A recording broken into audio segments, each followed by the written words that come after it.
You're listening to the Good Question Podcast with Richard Jacobs. Our goal is to make each of our guests exclaim, that's a good question. I don't know the answer. Because when that happens, it means you, the listener, may be inspired to learn more beyond the interview and to ask great questions yourself that lead to new insights. In this podcast, we cover historical and current anthropology, comparative religion, and history. Welcome, and let's get started.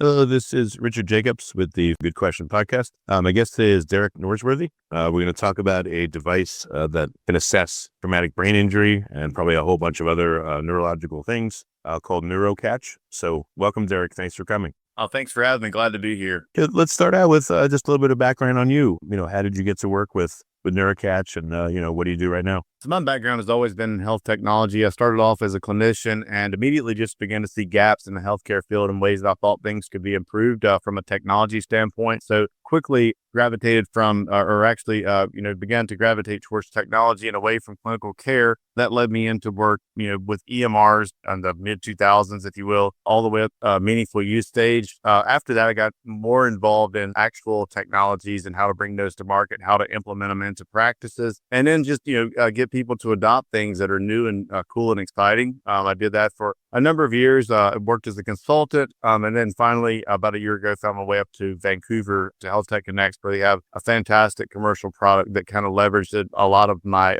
skills in the background to be focused towards one particular commercial product called NeuroCatch. Tell me about the NeuroCatch. What is its function as I described, for traumatic brain injury, but what are the predominant things that it's there for? Yeah, so it's actually very upstream. So I'll give you a little background on it. So our president and co-founder, Dr. Ryan Darcy, is one of the most celebrated neuroscientists in the world. He spent the bulk of his career creating some of the most advanced neuroimaging labs in the world. But what he saw was there was always an accessibility issue there. So patients weren't able to access this incredible equipment that he was putting in these hospitals. So he kind of made it his life work to take that same quality of cognitive assessment and put it into a point of care tool. So that through that process in about 10 to 15 years of diligent research and continued just effort towards creating a commercial product, we now have NeuroCatch. So that there's a lot of those studies that used to take 3 hours to assess cognitive function in the bottom of the hospital are now rapid at the point of care. We do that in just 6 minutes. So the idea was always to have NeuroCatch to be as synonymous as the blood pressure cuff, and we've achieved that now in its second generation. So just in just 6 minutes, we can look at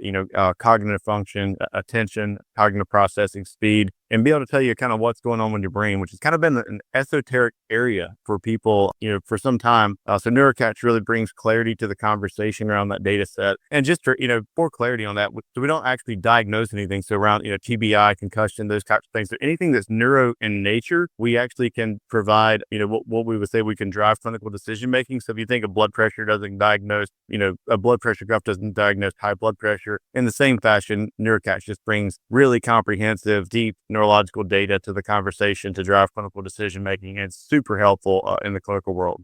Okay. I mean, what's a common use of the NeuroCatch? Let's say someone's in an auto accident and they're experiencing neurological problems. Their provider recommends that they get NeuroCatch. Like, what will happen? Yeah, so typically that's a great question. So what happens is we understand, kind of what normal looks like. We have a normative range on the NeuroCatch. So when we scan someone based off their, their age and so forth, we can look at their, look at their NeuroCatch report and tell if that person is within healthy range or out of healthy range. And we know what healthy range looks like, and we know what out of healthy range looks like. So if you think about it this way, the way the NeuroCatch works, we work with a number of things called ERPs, and they measure in milliseconds. So there's certain things that should happen in the brain at a set number of milliseconds. So there's some things that happen and you should notice something in about, you should hear something new at about 100 milliseconds. You should notice it at about 300 milliseconds, and then you should be able to process what that is in about 400 milliseconds in a healthy brain. So we can tell, just from a NeuroCatch scan that's all automated, whether that person is able to do that in those, set amount of milliseconds or something's off. And when we see something is off within those milliseconds, if it's fast or slow, we then know what part of the brain is affected, and we can help get people back to that healthy range. So someone who is, cognitively impaired presents to, clinical setting, we simply just scan that person, look at it, see what's out of range, and then now we know a very targeted approach to what's going on and how to get them back into healthy range with, a number of interventions that are out out there. So what would it be like a pathological response? They take too long to respond, or, what about if it's an inappropriate response? I don't know. You show someone a jump scare, and instead of getting frightened, they just, close their eyes or laugh or something. Yeah, so it's done we actually work through the auditory cortex. So we use what's called evoked potentials, and these are well studied, over 160,000 publications on those. And we use a number of word pairs and a different type of audio stimuli like loud beeps and soft beeps. And through that and our algorithm and machine learning, we're able to create what is a standardized assessment and a clinical report for that. So nothing that would throw that out of sync. This is, well-studied ERPs have been looked at. We've discovered them and been using them since the 60s, but we just kind of brought them, it's nothing new and novel, but the way that we actually apply it into practice is incredibly new and novel. So, again, someone comes in, I don't know, let's say they're 50 years old, to be assessed, hear these series of beeps and things like that. What will look abnormal? Like, what's an example of what abnormal could look like? Yeah. So if we talk about someone that's 50 years old, let's just say, they're beginning, things are starting to slow down. They're not, not noticing things as much as they used to, or not remembering things as much as they used to, and just feel a little bit cognitively fatigued. So what we do is we look at the NeuroCatch, and typically where that would show up is when we measure an ERP called the N400, and that has to do with cognitive processing. So we'd see, a change in the N400 is what we would notice there. And that's typically what we see, in the aging population. Obviously, all three metrics come into a comprehensive radar plot that we can look at, look at the brain as a whole. But in that situation, we notice that there's, some type of effect on cognitive processing for that particular age group. And then we would start to put, there would be interventions that we put in place to mitigate that decline in cognition. Okay. Do you have many people that use it because of, an auto accident where they suffered whiplash or maybe head trauma? What does it look like in that context? What kind of readings might you get instead of someone just being of a particular age and maybe complaining about, memory loss or something? Yeah, I mean, any type of thing, anything that affects the brain or affects cognition, we'll notice, changes in the waveform and the peak and troughs of the brain, as well as what we call amplitude and latency. So if someone were to come in complaining of any type of change in the brain, whatever the case may be with that, we would be able to notice a change in the NeuroCatch test. And all these different diagnoses per se they present a certain way on the NeuroCatch, and they will change, the whatever ERP we're looking at or the waveforms and so forth. They all have very unique signatures for these, different things that are diagnostic, but we're a little upstream from that. So when we're looking at the upstream changes in the brain for the downstream things that you're describing there, we can actually marry it back to a neural pathway as opposed to, a diagnosis. So when someone gets this done, what kind of treatments might be open to them that they otherwise wouldn't know about? Depending on the scenario, but we actually did a study with Mayo Clinic and a supplement company called Thorne. And what they were looking at was hockey players, junior A hockey players. And they were, obviously there's a lot of head impact in the hockey world. Those guys, but they like to play rough, as we've seen. So what you look at is impact over the course of the season and how that actually affects, the cognitive performance of an athlete in this particular scenario. And Thorne actually developed a product in partnership with Mayo Clinic that NeuroCatch was used in, and we published a paper on it called Clinical Plus. And it actually has neuroprotective effects that were recognized in the literature and in the research. So there are a number of items like that. So supplements in particular, diet and lifestyle, even with performance athletes, we can actually change up their training programs to where they're doing more unilateral stuff versus just, static lifts and that type of stuff. That all changes in the brain. So once we understand, how your brain is performing, how it's processing and interpreting things, we can make all types of adjustments from lifestyle to, supplementations to training, diet, exercise, sleep, hydration, so forth. So all those things the NeuroCatch is able to, help us navigate in a clinical setting. So much so that we're about 10 to 15 times more sensitive than any other device on the market in our field. And to the degree that we can, see very, very subtle changes in the brain. So we're sensitive to everything from a cup of coffee to something, say, like Alpha Brain, Joe Rogan's product with the huperzine and all that good stuff. And so we can pick up those changes. And you think of it as a measuring stick and a validation tool to see that, hey, something's going on in the brain. So like right now, if you think about it in particular, as a clinician with a background, most of the time when you're bringing forth some type of, cognitive related intervention, whether that be, let's just, supplements for a second. Let's say you were to take had a podcast coming up and you wanted to get ramped up for it. You would NeuroCatch before the podcast and you'd see, okay, I'm a little slow here or I'm fast here and I want to speed up. You take something like Alpha Brain and we would notice a demonstrable difference in cognitive processing speed for a duration of X amount of time. And that's something that you would want to be, that our device is able to measure and validate in real time as the changes in the brain. Funny story real quick. I'll hop in. So our president, founder, and chief scientific officer, Dr. Ryan Darcy, there's a YouTube clip out there where he was being interviewed by someone about the NeuroCatch, and he scanned his brain on the interview that they were doing, and his cognitive performance score, just basically, for lack of better terms, it's up. And so he says, as he says in his own words, his ego was a little bit, took a gut punch. So he said, give me 5 minutes. He went away, chugged a cup of coffee, came back, did another NeuroCatch, and everything was back in healthy, normal range. And he was actually able to perform better in the interview. So from the most subtle things to, any type of intervention, we're able to pick up the change in the brain. And that's where we see the NeuroCatch really shining as a validation tool for making changes in the brain. And we're actually able to objectively measure that by looking at brain waves in a portable, quick, and accessible format. So it doesn't diagnose, but it points to a path of supplementation or activity to help you? Yeah, so you would think of it as an aid in diagnosis. So, we would, if we said that we diagnose something, that would be, it would actually pigeonhole what our device does. We're actually looking at brain waves and how the brain actually operates. So in the same way as if you take a PCR test for the flu, for instance, it doesn't say, hey, you have the flu. It's indicative of, hey, this score is, heading towards, you scored a 80 out of 100. It's very likely that you have this. I'm going to make the clinical decision that you have X. So you think of it as an aid in diagnosis. And there's a number of things that are that way, in the medical field.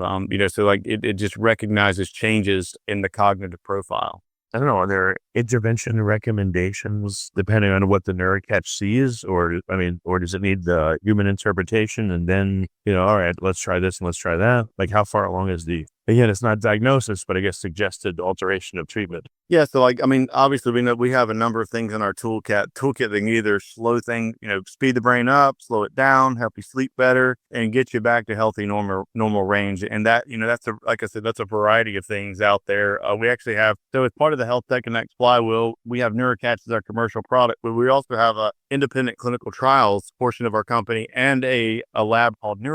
And so within the clinical trials part of our company, we're actually able to discover and validate, some of the most, cool and unique tools that are emerging in the cognitive health space. And then we actually put those into our clinic and test them out and see how they work in the real world. And then a lot of those type of recommendations and that type of stuff we can, hand out to our providers as kind of, collateral material that goes along with NeuroCatch for suggestions around improving, whatever area they're looking to do, if it's, cognitive performance, or if they're looking to, get back to healthy, normal range following some type of injury or so forth.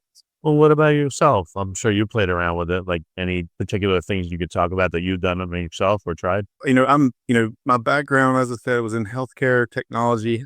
I moved into the functional medicine and integrative health space quite a good bit. And, I play with a lot of things. To keep it short, there's certain things that we have Dr. Tado, who is he's out in California, and we can show things like stem cells and using laser guided stem cells to improve cognitive performance. I mentioned Alpha Brain, quite a bit. So we can take an Alpha Brain supplement, measure, before and after, and notice, hey, this has actually worked for me. Like, I didn't just feel something. I actually saw, a speed up, my brain speed actually, my brain actually sped up, my cognitive processing speed got better. I like things, my daily stack. So I take a number of things daily. I take, things like Alpha GPC. I take methylene blue a lot of days, vary my days on that. Take NAD as part of my daily stack. Urolithin A is something else that helps with mitochondrial function that I've noticed really helps with the brain. And then, there's all things, like coffee, and then I also use some theanine product for focus. So honestly, to be completely honest with you, so what the NeuroCatch actually does, if you're, quote unquote biohacker like myself, is you're actually able to play with a lot of supplements and products out there, and you find out what each of them are doing and how they're actually affecting your cognition from an objective standpoint. So I could always say oh, I noticed something different with this, or I feel so much better when I take that. Now I can say, no, my P300 actually got, better from that, or my N400 was actually faster from that, or I actually recruited less cortex or more cortex cortex when I, took the supplement. So I have like I said, I could dive into the weeds here, but I have a pretty robust cognitive stack, and it really depends on what my day is like. So for me, I'm extremely personalized in the way I supplement and use things around NeuroCatch, and that's in addition to following a super healthy diet, lifestyle, nutrition, exercise, all those different things. But it's really cool once you start playing with the NeuroCatch, how you can really tweak your cognitive performance based upon what your day looks like. I guess to be a little bit more specific, what have you tried to do and what have you noticed? Like, do you have like if you have a test you have to study for, which, it doesn't sound like you're in that world, but, if you have to do an important interview or like when you use it and how do you use it specifically? Like, what's an example or two? Just out of curiosity. Yeah. So like for instance, knowing I'm going to be on a podcast today, so I'm going to need to be very articulate. I'm going to need to be able to think really fast and respond to questions. So if I look at my supplement stack for today, based upon, data that I looked at in my brain, I'll know that I want to take, something to increase my cognitive processing speed. So like we talked about something like an alpha brain or an alpha GPC type supplement. And then I want to smooth that over. So I want to make sure that I'm focused. I'm not all over the place. So then I would layer in something like a theanine to kind of make like a really clean burn on that. And then, on the other side of that, there's a new product that I'm actually working with right now called paraxanthine. And paraxanthine is actually a molecule that's derived from coffee. So rather than me taking coffee and being hyper stimulated, I'm getting that energetic effect from that. So that's kind of like a 1, 2, 3 stack for like a podcast. And then like for daily work, I use things like, I'll combine methylene blue and red light because red light actually modulates the methylene blue in the body. So I'll take a little methylene blue, I'll stand in front of my red light to activate it. And that kind of just lights the entire body up in a way that the brain starts to, recruit more neurons and function at a more optimal state. Even diet, like, if I have a podcast day coming up, I know if you eat a heavy meal, you can watch your NeuroCatch, go down to the dumps. And we think sometimes that, so we want to be careful about what we're, depending on our day and what we're doing. If we have a big podcast coming up, we might not want to eat a big bowl of pasta before that because our gut, where, most of our, the gut-brain connection, everyone's heard of that. It'll be slowed down and occupied with digesting food as opposed to helping you get at peak cognitive performance. So like a podcast day or a day where I have a lot of meetings, I'm going to go for a smoothie, something light on my stomach to where my stomach's not spending a lot of time digesting and recruiting energy there when I need it in the brain. So a number of things, but once you start to work with NeuroCatch and see how it, you can have long-term or short-term goals based upon what you're looking to achieve, but it really helps dial things in from a precision standpoint. What about, I'm sure there's NeuroCatch data on people that take, let's say, Adderall and, more of these heavy stimulants. Like one time I had Adderall, but it was like a punch in the head. It was just, I tried to read, I read the same passage like 20 times. I couldn't understand it. I felt like I was like freaking out. And then I felt horrible when it kind of came down from it. So I was like, way too strong. So supplements work far better. They're not as strong, but they definitely don't give you these horrible side effects. But do you guys have NeuroCatch data on people that take, various prescriptions? Yeah, I mean, so that you make a good point there. And that's where I see the NeuroCatch being a valuable clinical tool is like, so we're not diagnosing anything, but everybody's not a candidate for pharmaceuticals. So, and we don't know that. So like, let's just say, for instance, so Richard comes into our clinic. He says, hey, Derek, I want to think faster.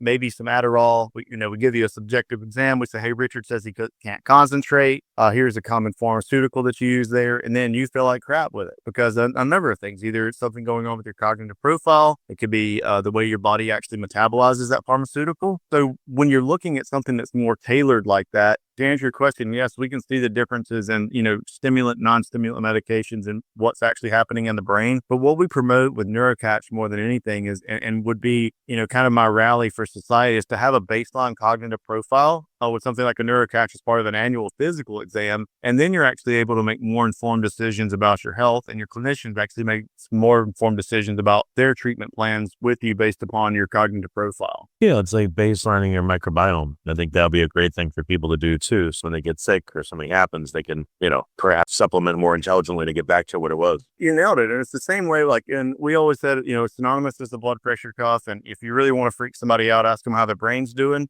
And we have a lot of tools out there. I mean, MRI, we have EEG, but we're a little different because we actually watch your brain in action and how it responds to stimuli works in the real world and sees how, how you're working in real time. So you make a incredible point there. And that's the goal, is to get everybody to understand their cognitive function in a really quick, easy, and accessible way. And it's, non-invasive, really quick and easy. And then they can make better decisions about their lifestyle, about their health, and have a better relationship with their doctor by having a speaking piece around it. Yeah, Nielsen must be revealing, if athletes, boxers, football players, whatever it is, if they get baseline scans and then you see significant change in them over time. I don't know if anything can be done, but I also don't know what it's like to get a series of scans like that and see yourself changing dramatically. Yeah, you make a really good point there. So like for baseball in particular, like a 95 mile, I don't know this stuff because I look at slide decks and this is what I do in my spare time. So this has nothing, my boring lifestyle has nothing to do with the NeuroCatch. It's actually very impressive, but I am a nerd and I played sport and it takes about 470 milliseconds for a fastball to go from the hand of the pitcher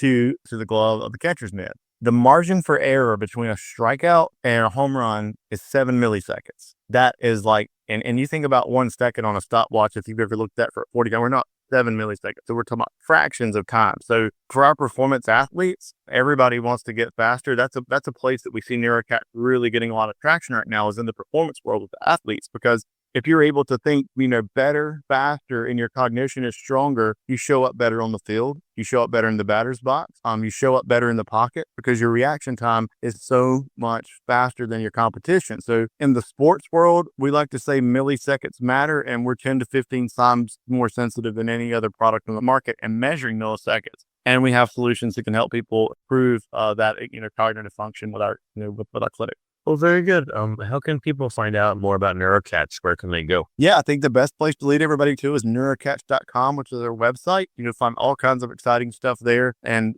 that's the best place to find us, NeuroCatch.com. Well, very good, Derek. Thank you so much for coming on the podcast. I appreciate it. Thank you, Richard. I appreciate what you do in the world.